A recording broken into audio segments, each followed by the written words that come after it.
Now let's jump to something we've been doing, Jeff Schwartz, here in the offseason. We're going to do it 32 times over. Now it's time for your brother Mitchell Schwartz's team, the Kansas City Chiefs. As we sit here in March of 2017, Yes. we saw what they did. They won the division title. Maybe they backdoored their way in there when Derek Carr went down. But either way, they were a legitimate threat. So people thought by the end of December, people thought this is the team best built to challenge the Patriots up in Foxborough. That was a lot of the buzz, if you'll recall. Mm-hmm. They went out kind of mildly against the Pittsburgh Steelers at home on a cold night there. Right now, how do we feel about the Kansas City Chiefs? You're a fan of theirs. Is your glass half empty, or is it half full, Jeff Schwartz? I think it's half full. They have one of the most talented rosters in the NFL. They lost on Terry Poe, added Benny Logan, D tackle from the Eagles, who's really good. He's going to fit great in that scheme.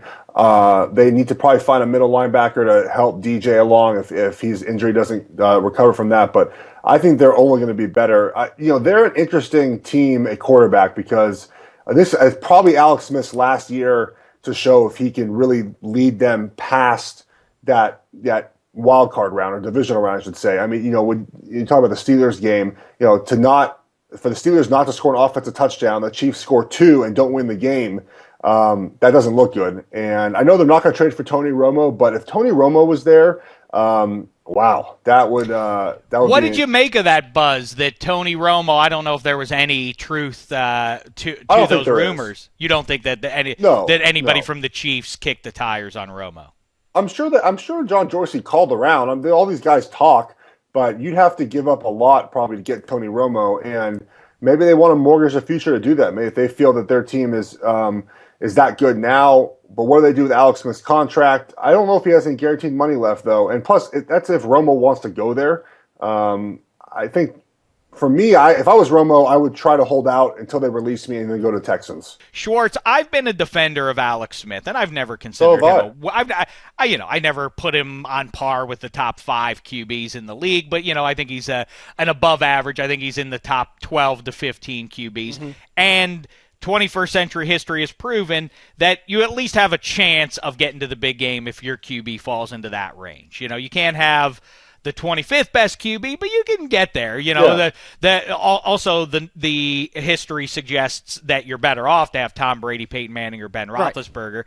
But if you have Joe Flacco or Matt Ryan, you can sneak through there and get to the big game. Russell Wilson is obviously in that top tier of QBs, but Alex Smith has come close to getting there. But I'll tell you, man, he missed 2 throws in the second half, and this is a specific thing to cite, but when the game was nip and tuck there, they had the ball, did the Chiefs, at around the Steelers 40-45.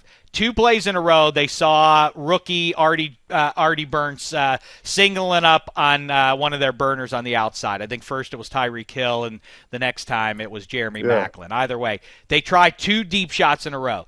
Alex Smith didn't come close to getting didn't give his receiver a chance on either ball. I would feel like I'd be pretty dispirited if I were Andy Reid and the rest of the gang. I'd be like, this guy just can't make the big throw.